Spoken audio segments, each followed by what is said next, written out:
Happy Sunday to everybody in the great state of Texas and across the United States. Have some wild stories that happened this past week. A naked illegal alien climbs into a woman's apartment and tries to sleep with her. Another one climbs into a tree, ICE deportation. Greg Abbott signed choice and a lot more into it.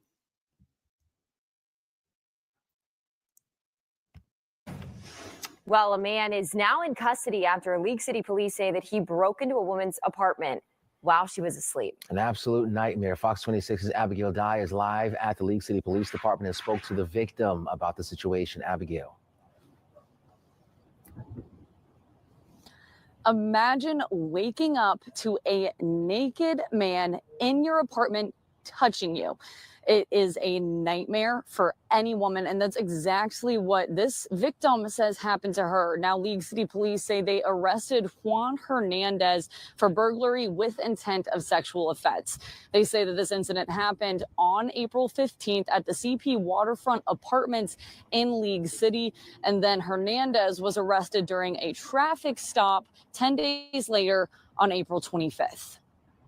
I got woken up a little after 12 by something touching my leg, and I rolled over and looked, and I saw a man crawling on my floor, and he stood up and he was completely naked.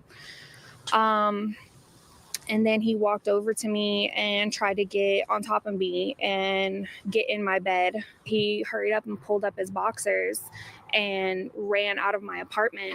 So he jumped off the balcony? Yeah. That is some freaky stuff right there.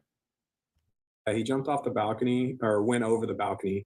Whenever officers responded, they began searching the area for him. She said that he was a Hispanic male. You don't expect anybody to try to get into your second story, apartment. They actually had video of the male going over the balcony rail of the victim. And I understand that you had seen this man before. Can you explain that?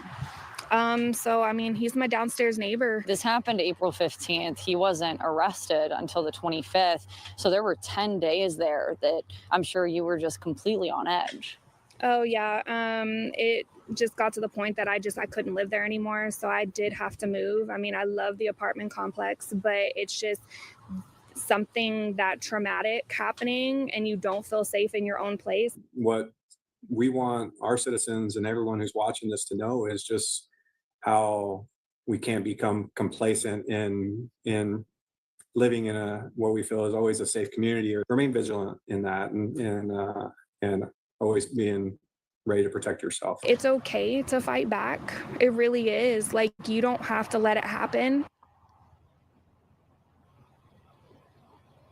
Really just a nightmare of a story. I'm glad that the victim wasn't physically harmed during all of this. Now, police say that Hernandez is currently on an ICE immigration hold, and they are urging anyone who recognizes him and think they may be a victim to come forward and contact League City Police. Imagine that. You're inside of your home in your apartment complex on the second floor. The second story. You don't expect some pervert to scale climb up there and break into your apartment and try to get in bed with you. That's just creepy. This guy must have been watching her for a very long time, or at least monitoring her moves, and he must have had an eye on her. Just a disgusting situation all around. Now, this guy was in the country illegally.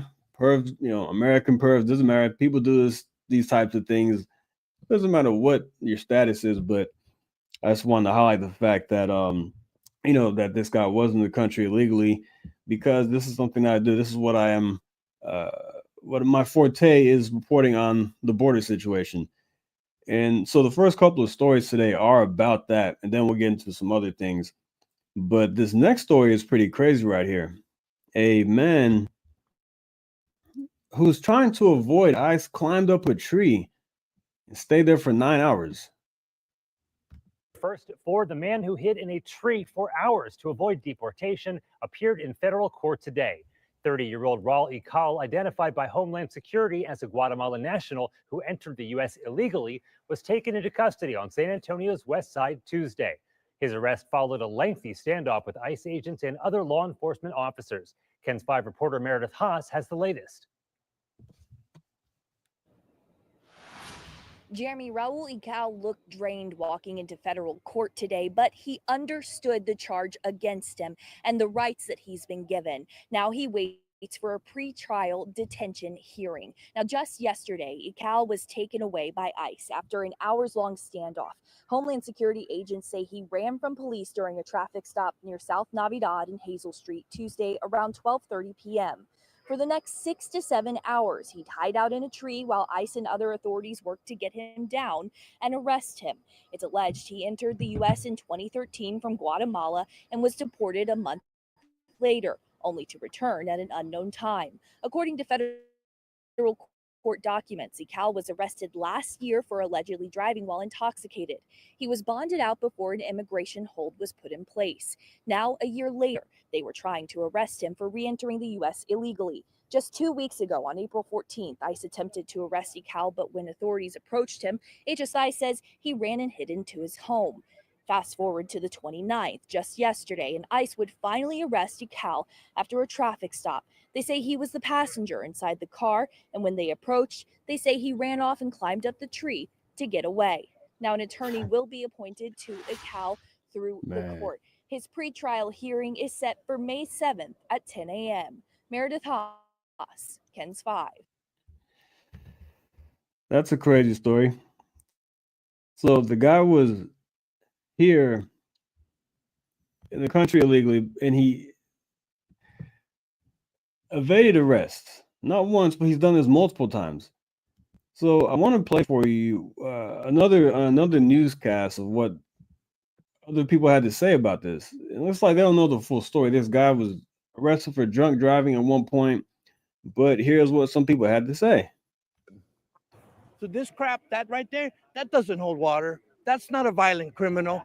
That's someone that's coming back into this country to try and make a living. League of United Latin American Citizens State Director Gabriel Rosales says he showed up to the scene to ensure Ical's safety from ICE agents. So my concern is that they treat him with dignity and respect, and that, you know, they don't try and go up on this tree and knock him down. According to a statement from ICE, they tried to serve a criminal warrant against Ical during a traffic stop this morning, where he was the passenger, but say he took off on foot and climbed up a tree in a West Side neighborhood off Cerralvo Street. A neighbor who didn't want to show his face on camera said he heard the commotion. About 10:30, heard a helicopter flying around, so went outside, checked it out. It was flying pretty low. For the next 8 hours, Ical remained in the tree as ICE agents and even a family member tried to get him to come down.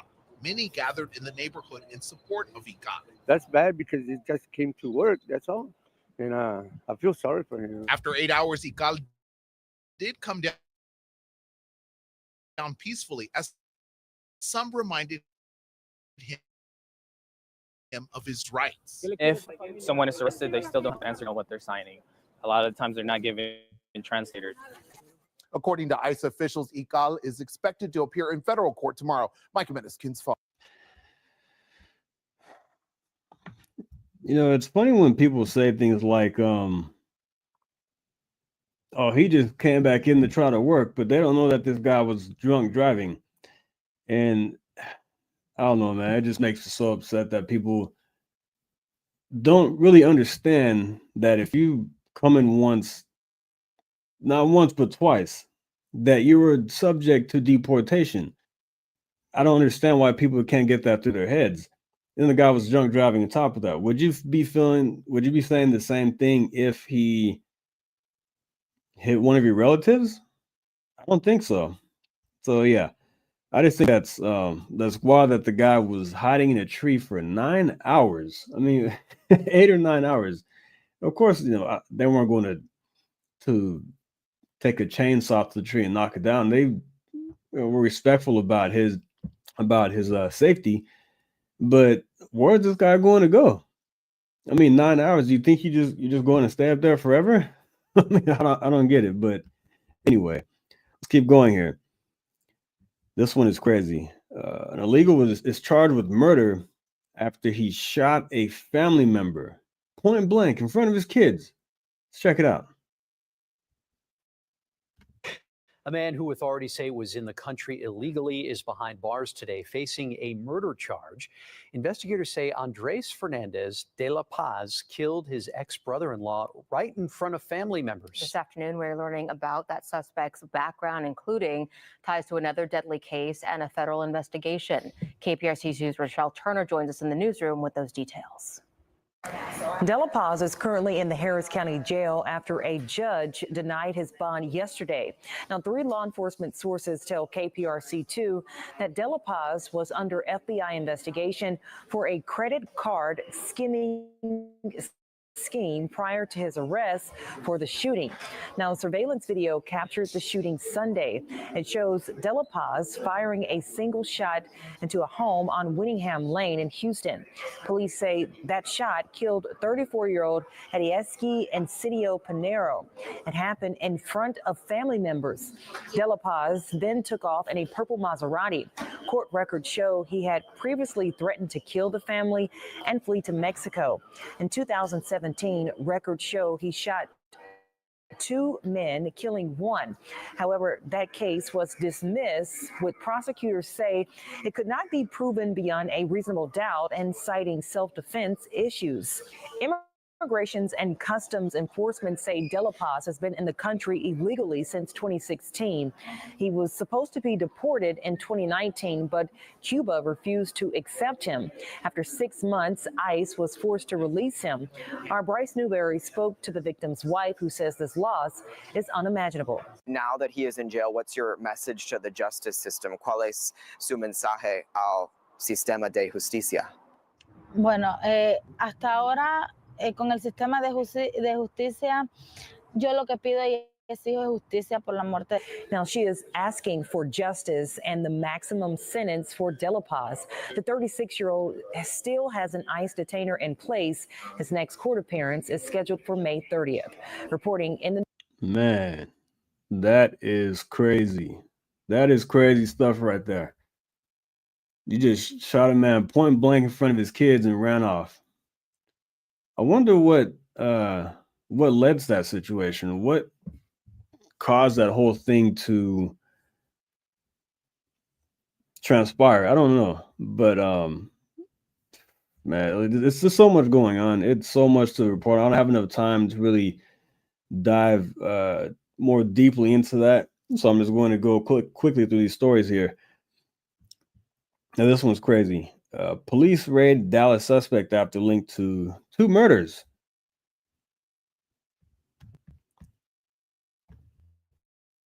Dallas police are trying to figure out what, if anything, links 2 April murders allegedly carried out by the same man. 30-year-old Garrett Hudgens was picked up in a raid at his West Oak Cliff home on Friday. Court documents reveal how the killings played out, but they don't say whether Hudgens knew his victims or what the motive was. Oh my gosh. Man, look at that. That's the face of evil right there if I haven't seen one. I mean, that dude just looks like he's a murderer. Fox 4's Peyton Yeager has new video of the arrest. Peyton. Heather, investigators say phone records and flock cameras were able to place this suspect at the scene of both murders. Dallas police able to trace the suspect vehicle, which was very recognizable, to a home in West Oak Cliff. Neighbors there tell me the suspect had been renting for less than 2 months. Monday, a piece of plywood is left where Dallas police forced entry at a West Oak Cliff home Friday afternoon to arrest a man now charged with 2 counts of murder. They arrested somebody. 30-year-old Garrett Hudgens with his hands behind his back after officers executed a search warrant off El Tivoli Drive. Dallas's new police chief Daniel Como was on scene for the takedown, while neighbors watched their street swarmed with law enforcement. These are detectives, I'm pretty sure. Those Dallas detectives say they were able to link Hudgens to 2 April murders. One of the victims, an elderly man. I'm sorry, every time I see this face, it just gives me the chills. I wonder if this was I don't know, racially motivated. Oh no, let's just keep going. One of the victims, an elderly man in a wheelchair, shot and killed outside Fair Park 4:30 a.m. last Wednesday. The victim identified as 71-year-old Percy Howard. New details from an arrest warrant affidavit Fox 4 obtained say surveillance video captured a black Tahoe with a broken headlight taking off. A 45 caliber shell casing from the Fair Park scene was linked to a murder case from earlier this month. I don't know what happened over there. On April 4th, just after 6 a.m., officers responded to a shooting off Cockrell Hill Drive. 51-year-old Jimmy Walker was found shot to death outside the Park Hill apartment complex. An arrest affidavit states a black Tahoe with a headlight out pulled into a nearby warehouse parking lot. As the victim walks by, surveillance video shows the suspected That broken headlight got you in trouble, man. shooter get out of the Tahoe, follow the victim on foot, and then open fire. The black Tahoe then drives away. Dallas police did not release a motive in either case, but did say they're still investigating if these murders were at random or if the suspect knew the victims. Oh my gosh. That might be the scariest mugshot I've ever seen in my entire life. I mean, the tattoos all over his head, the cross, man, this guy is pure evil. You know, I just wonder what makes people, how they're raised when they're kids, how they act, and they just, you have opportunity to make a good life for yourself. It's not that hard to do the right thing, but what makes people act like this and put these tattoos all over their faces? What in the world? And then his mugshot shows that he has no remorse for for his actions. And I wonder how many people he's killed before this. I'm wondering if the victims were black and he targeted a 71-year-old man and a 51-year-old man. I don't know the race of these guys, but that's weird. You know, that he just targeted two different men. I mean, what would he have against a 71-year-old guy in a wheelchair at a stoplight or something? I don't know. It's weird, but this is going to give you nightmares. So I'm sorry. This should be in a horror movie or something. I mean, that guy looks crazy as hell. Victims. Hudgens remains in the Dallas County Jail this evening. His bond is set at $2 million. And we also checked Hudgens' criminal history, and we only could find a couple of drug convictions, so no history of violence. Heather? All right, Peyton Yeager live for us tonight. Thanks, Peyton.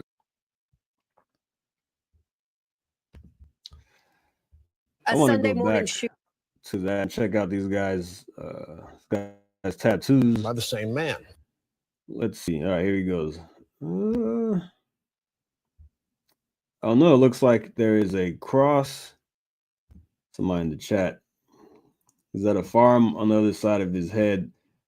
Okay. See a cross. I don't know what this is here. Looks like a flower, like a rose. Yeah, to me it looks like a flower. This, I don't know what this is. It looks like he has tattoos up here, but man, I would never want to see this guy in a dark alley or anywhere for that matter. I went to a gas station one time. I may have told the story before, but maybe 6 months ago, I don't know. And this guy had tattoos all over his head, all over his body. And he walked in with slides and his shirt off. I avoid this guy as much as possible.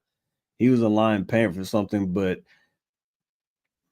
I don't think he was up to any good. I don't think in his past actions or his history, whatever I'm trying to say, his life history may not be a clean one. So I'm trying to say, I don't know. But when I see people like this, I just try to avoid them at all costs because I don't know what these tattoos mean. You know, a lot of tattoos have different, you know, every tattoo has a meaning behind it. And if your face and body is covered up in tattoos and you walk into a gas station with your shirt off and slides on, you know, you're not somebody who I want to have a drink with. Let's put it that way. Well, new attendees accused of being a now, nurse. This is a wild story right here. You see the deranged eyes. You already know this guy's going to be crazy. But wanted for allegedly impersonating a nurse to treat disabled children and adults. I think the eyes say it all. Well, new attendee is accused of being a nurse imposter, and tonight this man is wanted by police. ABC 13's Jessica Willie is live for us, and Jess, he's been on the state's radar for several years now. Yeah, that term you used, imposter, is actually the State Board of Nursing's term. He has been on the state's imposter alert list since 2022. Well, tonight he is charged with a crime and has a warrant for his arrest. A quick search online for Dasael Gloria returns all potential employers need to know. Beware, the State Board of Nursing warns, Gloria is an imposter. The 33-year-old placed on a nursing imposter list in 2022. Now Houston police say the allegations rise to the level of a crime. In court documents filed on Tuesday, Gloria is accused of stealing the identity of a relative to get a job as a nurse at 2 different home health care agencies. He last cared for a patient at their home at this apartment complex on Hillcroft. Court records say for more than a year, from 2022 to 2023, he provided life-sustaining care for both disabled children and adults, oftentimes with no one else there. And once records state, he left a man who is nonverbal and uses a wheelchair unattended. Gloria, who voluntarily surrendered his real license. That's some freaky stuff right there. You have a fake nurse coming to these homes and taking care of disabled people and people on wheelchairs. I mean, I don't know. I wonder how much this guy was getting paid to do all this work. As a vocational nurse in 2020, is charged with 3 counts of practicing nursing with a fake license. Prosecutors are requesting sufficient bail for the safety of the community. A warrant has been issued for his arrest. Jessica Willie, ABC 13 Eyewitness News. Yeah, please put Crazy Eyes behind bars for as long as possible. He doesn't need to be working anybody, children, disabled adults. He needs to be behind bars for a very long time. Imagine being on an imposter list. You can be an imposter for all kinds of things, but being a fake nurse any medical practice impersonating that, it might be one of the worst things you can do, in my opinion, because you're an imposter. I mean, you remember in the movie Mr. Deeds, Crazy Eyes, with eyes were all, the guy's eyes were all over the place like this. I mean, he's not that bad, but he's pretty close. Maybe you turn one of these to the opposite direction, he'll be right there. So yeah, wild stuff. But anyway, let's keep going here to this is the final story right here. Big win, especially for that school choice here in the state of Texas. This has been worked on for a very long time. Governor Abbott has pushed for school choice for many years now, or for a few years, and it's finally come to light here in the state of Texas. Let's check it out. For Governor Abbott. 2 years ago, he was embarrassed when nearly 24 House Republicans joined all Democrats to kill a similar school choice bill. He ran against those Republicans and endorsed their Republican challengers, and most of them won, which led to its historic passage in the House this year and to today's bill signing. School choice is now the law of the great state of Texas. A big crowd at the governor's mansion in Austin this afternoon. A source familiar with the event tells me they expected as many as 1,400 people there. Lieutenant Governor Dan Patrick, Speaker of the House Dustin Burrows, and Senator John Cornyn were also there. Under this $1 billion law, students who are enrolled into the program will receive about $10,000 to go to an accredited private school. Disabled students will get up to $30,000, and homeschooled students will receive $2,000. While this is a universal program, the state will give priority to students with disabilities and those from low-income families. Parents who spoke said this will give their students another opportunity to succeed in school. The governor credited parents and lawmakers from across Texas for getting this passed. Today is the culmination of a movement that has swept across our state and across our country, a movement driven by parents. We've experienced many educational obstacles in the past 3 years, dealing with bullying from teachers, from students, dealing with curriculum issues that just don't meet my standard as a parent. Now, just before that event and across the street from the governor's mansion, opponents gathered to protest the new state law. The Texas AFL-CIO played host to those who fought against the Education Savings Accounts bill. They include educators in the Texas AFT and Texas House Democrats.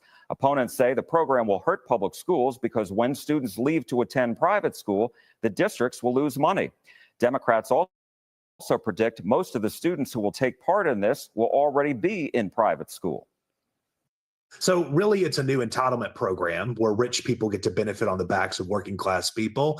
And so, sure, I'm happy to talk about that new entitlement program that Republicans just passed for welfare for the well-off. We're going to do everything we can to roll those types of programs back. But unfortunately, Democrats don't have the levers of power to try to control that. As we were, it's funny, Democrats always act like they're for the working man, for the little guy, for the low income. But like Charles Barkley said, he made a comment one time, not black people, but Democrats always talking about for the black people and this and that and low income communities. And Charles Barkley said black people have been voting Democrat for 50 years and are still poor. I'm not saying Republicans are the answer to all of your problems, but if you're voting for the same thing over and over again, you're getting the same results, maybe it's time to try something else. And they're always acting like they're for the little guy and for minorities and this and that. But then the biggest Democrat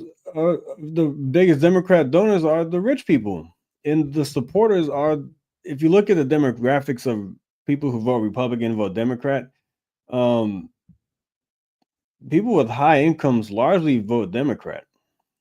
I mean, it's not even really close. And if you see the last election, Trump received a lot of vote from the lower income, the middle class, the working class person. So they always resort to, oh, this is just for the wealthy, blah, blah, whatever they say. It's nonsense. Reported yesterday, the Democratic Party chairman told me that they may file a lawsuit to try to block this new law. For now, it will be up to the Texas Comptroller's office to set up the Education Savings Accounts program. That office will have until next May to do so. The program will begin in time for the start of the 2026-27 school year. Right. Governor Greg Abbott joins. Is law here in Texas. Working this for a long time. I know Florida passed school choice and other states. There's going to be a lot of division. Reading the comments here. The only way that you can meet our governor is to donate $5K. This is unconfirmed and hearsay disclaimer. Interesting. Yeah, I don't know how much it'll cost to meet the governor out here. I wouldn't pay $5,000 for that. But it would be an honor to meet him, but I don't think we should be paying to meet the people that we put in office, and we're also paying their salaries at the same time. It's crazy to me, but okay. I'm reading the comments right here. 16-20-second delay. Yeah, but school choice is going to be a divide issue. There are a lot of people who are going to support it and a lot of people who aren't. But this right here is going to help people on the lower income spectrum and who, families who have kids with disabilities. So this could be very beneficial. We'll find out how it plays out. It goes into effect September 1st. So with anything, it's just a wait and see game. So I had a crazy ass comment up here. So it's just a wait and see game. But I think it's good to have competition between private and public schools. So maybe the public schools will up their game. And there is a bill here in Texas that is hopefully going to get passed. We have school choice that just passed, and there's a $7.7 billion school funding bill that's looking to get passed. So the guy who authored this bill for school choice is looking for ways to make both of these work together. So we'll see what happens. We have a month left here in the legislative session here in Texas. So we'll see how this plays out. I want to see, students here in the state thrive. I want to see public schools thrive. I want to see private schools thrive. I think school choice is a good thing. I think it's good to have options for a parent to send their child to a school of their choice where they think is best fit for them. So what do you think? Do you think school choice is good? Do you think it should be passed nationwide? We see more states,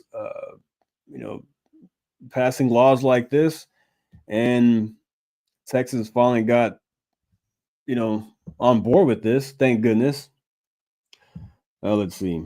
Read the comments here. Friendly competition is always good.